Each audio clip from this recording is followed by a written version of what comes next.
ইরানকে নাড়া দিয়ে চরম ভুল করেছে ইসরায়েল, এমন বার্তা যেন স্পষ্ট করে দিল ইয়েমেনের সশস্ত্র গোষ্ঠী। ইসরায়েলের অন্যতম গুরুত্বপূর্ণ শহর বিল আল সাবেতে আঘাত হেনেছে দূরপাল্লার জুলফিকার মিসাইল। এতে কেঁপে উঠেছে পুরো দখলদার অঞ্চল। কি ঘটেছিল আসলে?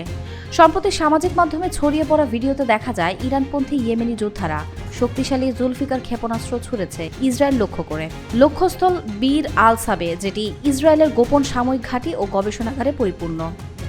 যদিও ইসরায়েলের রয়েছে আয়রন ডোম, ডেভিড স্লিং ও এরো সিস্টেম, সবচেয়ে উন্নত আকাশ প্রতিরক্ষা ব্যবস্থা, তা সত্ত্বেও মিসাইলটি সফলভাবে পৌঁছে গেছে টার্গেটে। জুলফিকার মিসাইল সম্পর্কে কিছু চমকপ্রদ তথ্য।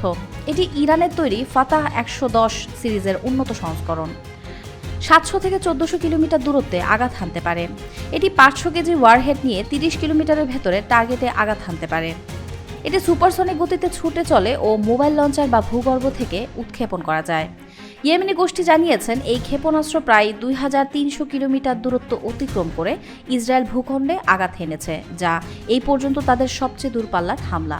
বিশ্লেষকদের মতে, যদি এই দাবি সত্য হয়, তবে মধ্যপ্রাচ্যের যুদ্ধের চিত্রই পাল্টে দিতে পারে এই জুলফিকার মিসাইল। এটি শুধু সাময়িক সক্ষমতা নয়, এক ধরনের কৌশলগত বার্তাও।